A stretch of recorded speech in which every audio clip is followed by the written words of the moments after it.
Bonjour tout le monde, j'espère que vous allez bien. Alors toujours dans le cadre de préparation au concours d'accès aux instituts supérieurs des professions infirmières et techniques de santé SPIS 2024, aujourd'hui on va corriger des QCM en génie génétique.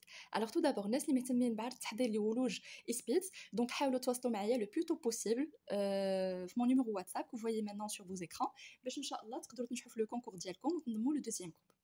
Alors on démarre, donc on a la première question. Parmi les organismes suivants, lequel est couramment utilisé en génie génétique pour sa capacité à se reproduire rapidement et posséder des plasmides? Donc on a A. Bacillus thuringiensis, B. Rhizobium, C. Escherichia coli et D. Saccharomyces cerevisiae.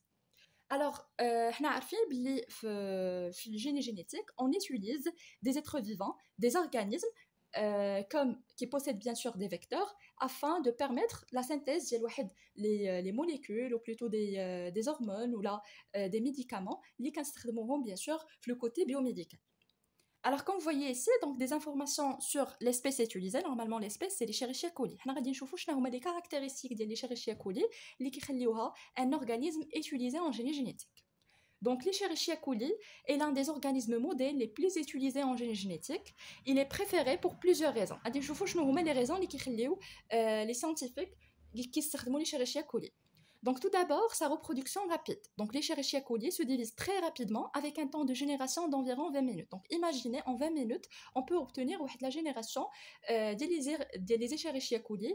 Donc il y a l'étude scientifique ou la synthèse de le produit. Donc elle facilite les processus. D'accord? Donc la durée moyenne, c'est 20 minutes dans les conditions optimales, ce qui permet d'obtenir des résultats expérimentaux en peu de temps. يعني في واحد المده قصيره كنقدروا ان احنا نحصلوا على les résultats souhaités. Sinon, deuxième caractéristique, c'est la présence de plasmides. Donc les plasmides normalement sont utilisés comme vecteurs. Alors déjà كنت شرحت لكم quelque chose en génie génétique. Donc عاوتاني واحد لا فيديو sous forme de QCU اللي غادي نخلي لكم le lien في la boîte de description حتى هو اعتمدوا عليه في la préparation ديالكم. Donc, en plus de son chromosome unique, l'Escherichia coli possède des plasmides, de petites molécules d'ADN circulaires autonomes. Donc, les plasmides, ce sont des ADN circulaires, d'accord, qui sont autonomes. À part le chromosome qui possède l'information génétique de la bactérie ou de l'organisme, l'ADN surnuméraire qui sont sous forme circulaire. Donc, ces plasmides sont souvent utilisés comme vecteurs pour introduire les gènes étrangers dans les cellules. Donc, les plasmides, on va les utiliser comme des vecteurs sur lesquels on va ajouter, ou là plutôt on va injecter le gène souhaité pour faire les expériences diagnostiques. Sinon, troisième caractéristique, c'est la manipulabilité génétique. Donc, l'Escherichia coli est facile à cultiver en laboratoire et peut être modifié génétiquement avec des techniques comme la transformation par plasmide. Donc, il y a des caractéristiques qui font que l'Escherichia coli est l'organisme le plus utilisé et qui est couramment utilisé en génie génétique. Ainsi, la bonne réponse est C. Alors, passons maintenant aux deuxième question. On a la synthèse de quel produit médicalement important a été réalisée grâce à la transgenèse utilisant des bactéries génétiquement modifiées. Donc, on a A, la pénicilline, B, l'hormone de croissance humaine ou la GH, C, le collagène et D, la vitamine D. Normalement, parmi les produits médicalement qui sont importants, on a que grâce au génie génétique, on a pu les synthétiser, l'insuline ou l'hormone de croissance. Donc, comme vous voyez ici, donc la transgenèse utilisant des bactéries génétiquement modifiées ou des OGM a été exploitée pour produire plusieurs produits médicalement importants. Et l'un des plus notables est l'hormone de croissance humaine, ou plutôt hormone GH. D'accord? Donc, l'hormone de croissance humaine, avant l'avènement du génie génétique, cette hormone est extraite de glandes hypophysaires humaines. Donc, on a le complexe hypothalamo-hypophysaire, le cerveau qui contrôle la synthèse de plusieurs hormones. Donc, ce qui était à la fois difficile et risqué, risque de transmission de maladies. Grâce à la transgenèse, le gène codant pour l'hormone de croissance humaine a été inséré dans les bactéries comme l'Escherichia coli. Donc voilà, إمتى عاوتاني يعني واحد البروسيسوس واحد آخر اللي خدمنا فيه l'Escherichia coli. Donc ces bactéries, une fois transformées, peuvent produire de grandes quantités d'hormones de croissance humaine, offrant ainsi une source sûre et abondante de cette hormone essentielle pour traiter des maladies comme le nanisme hypophysaire. Donc le nanisme, يعني المالادي اللي كنلقاو فيها قصر القامة. Alors pour les autres options sont incorrectes. Donc tout d'abord on a la pénicilline. Donc je suis sûre que vous la connaissez. Donc il s'agit d'un antibiotique, d'accord? Cet antibiotique est dérivé de moisissures du genre Penicillium et non un produit de bactéries génétiquement modifiées. Donc ما تحسناش عليها les techniques de génie génétique. Deuxièmement, on a le collagène. Donc le collagène, comme vous connaissez, c'est un produit naturellement synthétisé par les mammifères et il peut être obtenu à partir de sources animales, bien que la production de collagène recombinant soit également possible par génie génétique, mais ce n'est pas l'exemple courant de transgénèse. Parce que la question est donc un produit médicalement qui est important, qui a été réalisé grâce à la transgénèse. Tandis que collagène, on peut le synthétiser, mais يعني مازال لحد ساعات ما معروفش انه دار grâce au génie génétique, d'accord. Et pour la vitamine D, donc la vitamine D est produite par la peau sous l'effet des UV. donc داك الشيء كيقول لك الا بغيتي تستافد من la vitamine D خاص ضروري تexposer le soleil, ou obtenue par supplémentation alimentaire, mais elle n'est pas produite par des bactéries génétiquement modifiées. Ainsi, la seule réponse à le cas, c'est B. Alors passons maintenant à la question 3. Quelle enzyme est impliquée dans la conversion de l'ARN en ADN au cours de la rétrotranscription?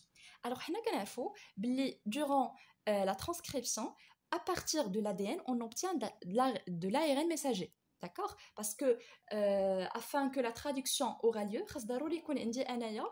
l'information génétique, le cytoplasme, parce que les ribosomes, normalement la traduction au niveau de cytoplasme. ولكن حنا عارفين باللي l'ADN se présente في le noyau.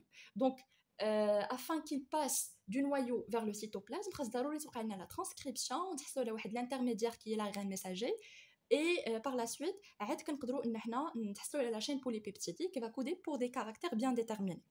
Donc كاين عندنا العكس، كاين عندنا واحد la réaction اللي كتكون l'inverse ديال la transcription اللي هي la rétrotranscription, c'est-à-dire à partir de l'ARN on obtient de l'ADN. D'accord? Donc, les propositions, on a A, l'ADN polymérase, B, la transcriptase inverse, C, l'ADN ligase et D, enzyme de restriction. Normalement, l'enzyme qui réalise la rétrotranscription, c'est la transcriptase inverse. Ainsi, la bonne réponse est B. Alors, la question 4. Quelles sont les étapes essentielles du génie génétique impliquées dans le transfert d'un gène d'une cellule à une autre? On a A, recombinaison de l'ADN in vitro, B, criblage des clones transformants, C, expression du gène, D, analyse spectroscopique. Alors, parmi les étapes essentielles du génie génétique, on a en fait la recombinaison de l'ADN, c'est une réponse qui est correcte. On va voir je m'occupe durant la recombinaison de l'ADN. B même, criblage des clones transformants, c'est correct. Et C, expression du gène, oui, c'est tout à fait correct. Donc les trois premières propositions sont exactes. Donc dès l'analyse spectroscopique, donc il ne s'agit pas d'une étape essentielle du génie génétique. Donc comme vous voyez ici, donc les étapes essentielles du génie génétique lorsqu'il s'agit de transférer un gène d'une cellule à une autre sont les suivantes. Pour la recombinaison d'ADN in vitro, donc cette étape elle consiste à isoler le gène d'intérêt, le gène ou les par la suite on va l'insérer dans le vecteur, d'accord? Et par la suite, on va l'insérer le vecteur, le plasmide. Il s'agit d'un ADN circulaire comme on a vu tout à l'heure. Donc cette étape est cruciale pour créer de l'ADN recombinant. Alors deuxième étape, c'est le criblage des clones transformants. Donc après avoir introduit l'ADN recombinant dans les cellules hôtes, la plupart du temps qui coulent des bactéries, toutes les cellules ne réussissent pas nécessairement à intégrer le gène. Donc le criblage permet de sélectionner les cellules qui ont incorporé le gène d'intérêt, souvent à l'aide de marqueurs comme la résistance aux antibiotiques. Donc, supposons que dans l'injection de ce vecteur ou la multiplication des bactéries, prenons le cas de l'Escherichia coli. Donc, afin de s'assurer que les bactéries ils possèdent réellement le gène d'intérêt ou نجحت لنا العمليه donc خصنا ضروري نديروا الكريبلاج باش نتاكدوا بلي هذوك les bactéries ils possèdent le gène d'intérêt parce que ما يمكنش هذاك le gène il va se transmettre زعما les bactéries كاملين تقدر تكون زعما ناجحه à 100% ولكن des fois كيكونوا des failles. Donc à ce moment كيبقى le criblage هو le meilleur outil afin de vérifier que les techniques de génie génétique donc كانوا ناجحين. Sinon, pour l'expression des gènes, donc il y a une étape essentielle. Alors, une fois le gène intégré avec succès, il doit s'exprimer pour produire la protéine ou l'effet souhaité. Cela nécessite des séquences régulatrices pour que le gène soit correctement transcrit et traduit au sein de la cellule hôte. D'accord? Donc, comme je vous ai dit, les trois premières propositions sont correctes. Passons maintenant aux cinquième question. Donc, quels sont les principaux objectifs de l'électrophorèse dans le contexte du génie génétique? Donc, A, la séparation des fragments d'ADN en fonction de leur taille. B, la détermination des séquences de gènes régulateurs. C, l'identification des protéines chargées négativement. D, l'hybridation de fragments d'ADN avec les cendres radioactifs. دونك غادي نشوفوا دابا l'électrophorèse فاش كتعاوننا وشنو كنقدروا ان حنا نديروا بها.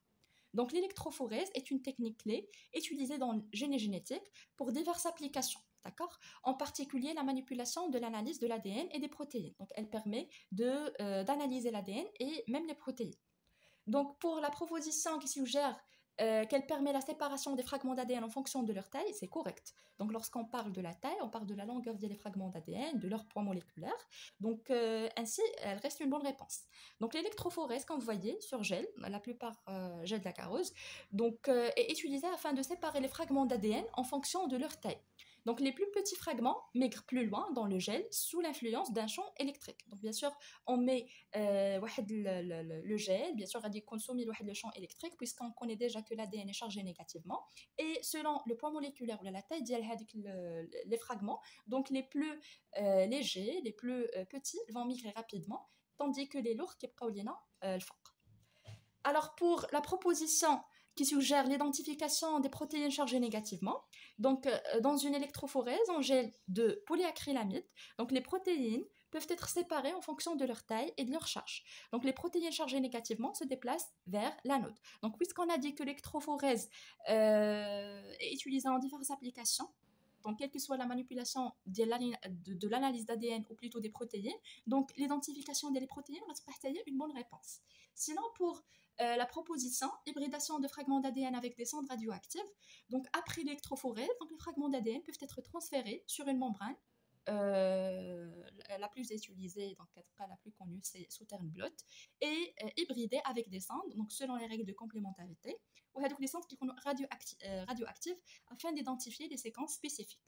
Ainsi, les bonnes réponses sont A, C et D. Passons maintenant aux sixième question. Donc on a dans le processus de criblage des bactéries transformantes, quelles sont les techniques couramment utilisées afin d'identifier les bactéries ayant intégré le plasmide recombinant. Donc tout à l'heure, je vous ai parlé de criblage et on a dit qu'on utilise des antibiotiques, d'accord? Donc on a A, utilisation de la résistance aux antibiotiques, B, séquençage de l'ADN bactérien, C, marquage radioactif des plasmides et D, culture des bactéries dans des milieux contenant des antibiotiques. Donc puisqu'on utilise des antibiotiques, donc A reste une bonne réponse. Donc on utilise la résistance aux antibiotiques et par la suite on va tester la résistance de ces bactéries. Donc des bactéries résistantes et d'autres sensibles, d'accord? Et même D est correct, donc la culture des bactéries dans des milieux contenant des antibiotiques, c'est proche du principe, bien sûr, d'antibiogramme. Ainsi, les bonnes réponses sont A et D.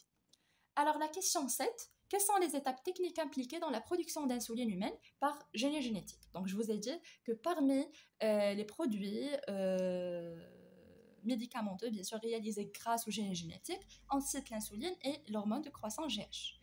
Donc on a A, le clonage du gène d'insuline humaine, B, le criblage des clones transformants résistants aux antibiotiques, C, la séparation d'ADN par électrophorèse, D, la synthèse chimique directe de l'insuline humaine. Donc en se basant des informations qu'on vient de voir, donc il y a le clonage du gène d'insuline, c'est correct, parce que le clonage, donc on sait déjà que le processus ça commence avec l'isolement et le clonage du gène de l'insuline humaine, d'accord? Et ce gène sera inséré dans un vecteur. Donc, c'est le même principe, d'accord? De la transgenèse. Donc, le vecteur, il s'agit du plasmide. Et ce plasmide sera ensuite introduit dans les cellules hôtes comme des bactéries. Prenons l'exemple des Escherichia coli. Donc, A, ce qu'on fait de cas, une bonne réponse. Donc, B, le criblage, toujours bien sûr, le criblage utilise des antibiotiques, comme on a vu tout à l'heure, ou une étape très importante afin d'évaluer la résistance des bactéries. Donc, B, correct. Et C, la séparation d'ADN par électrophorèse, effectivement, donc l'électrophorèse, on a vu que c'est une technique très importante afin de manipuler et permettre l'analyse de l'ADN et même les protéines. Donc, dans ce cas, les bonnes réponses sont A, B et C, tandis que la synthèse chimique directe, non. On ne peut pas synthétiser directement de l'insuline grâce aux techniques chimiques. Donc, d'abord, il y a des techniques de génie génétique, ainsi D et fausse. Passons maintenant à la question 8. Donc, on a, lors de l'utilisation de l'électrophorèse pour analyser les fragments d'ADN, quels paramètres influencent la migration des fragments sur le gène? Donc on a A, la taille des fragments d'ADN, effectivement. Donc on vient de voir que la taille influence la migration des fragments d'ADN. Donc B, la charge électrique des molécules. Donc puisque l'ADN est chargé négativement, donc bien sûr ça contrôle le sens de migration. Donc B est correct. C, la concentration en magnésium, ça n'a rien à voir. Donc le magnésium, ça n'a rien à voir, fait le cas. Donc C est fausse. Et pour D, la composition du gel d'agarose. Oui, donc la concentration, plutôt la composition du gel d'agarose ou la concentration en agarose, elle affecte la porosité du gel, d'accord? Donc un gel plus concentré et plus dense, il va ralentir la migration et vice versa. Donc la composition du gel, ainsi les bonnes réponses sont A, B et D. Donc la question 9, quelles caractéristiques font l'Escherichia coli un organisme modèle dans le génie génétique? Donc la question là.